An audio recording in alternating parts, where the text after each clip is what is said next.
Zero न्यूजच्या बातमीपत्रामध्ये आपलं सर्वांचं स्वागत। नाझिया इलाई खान याच्या विरोधात कारवाईची मागणी करणाऱ्या महिलावरील दाखल गुन्हा रद्द करण्याची मागणी।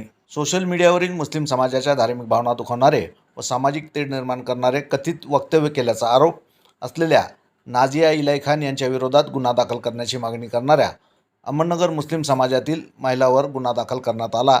सदर महिलावर दाखल केलेल्या गुन्हा रद्द करण्याची मागणी अहमदनगर मुस्लिम समाज महिलांच्या वतीने माजी नगरसेविका नसीम खानसाब शेख यांच्या नेतृत्वाखाली महिलांनी पोलीस अधीक्षक अहिल्यानगर यांच्याकडे मंगळवारी 14 जुलै रोजी निवेदनाद्वारे केली आहे।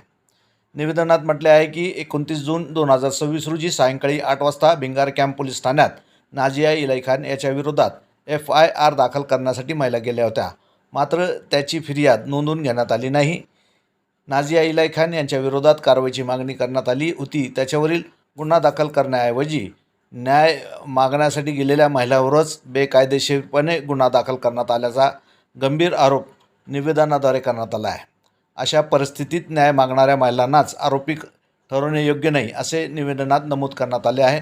नाझिया इलाई खान यांच्या कथित वक्तव्याची चौकशी करून त्यांच्या विरुद्ध FIR दाखल करण्यात यावा, सदर महिलावरील दाखल गुन्हा रद्द करण्यात यावा व तक्रारदार महिलांना न्याय मिळावा, तसेच संबंधित जबाबदार अधिकाऱ्यांच्या भूमिकेची चौकशी करण्यात यावी अशी मागणी करण्यात आली। 14/7/2026 आज हम नगर माननीय पुलिस अधीक्षक साहब SP साहब को मिलने आए हैं।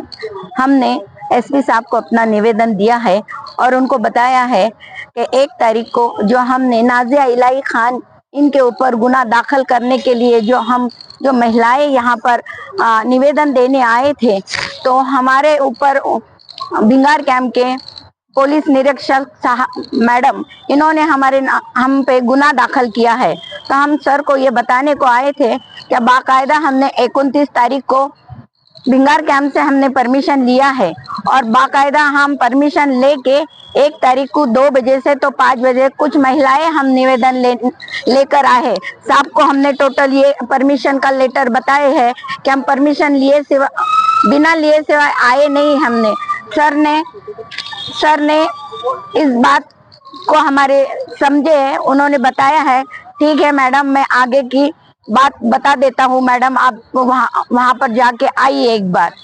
तो हमें उम्मीद है और हमें माननीय न्यायालय के ऊपर भी हमें पूरा विश्वास है। हम संविधान के अंतर्गत रह के ये काम किया है और हमें विश्वास है कि हम आगे की जो भी कार्य है वो हम पूरा करेंगे।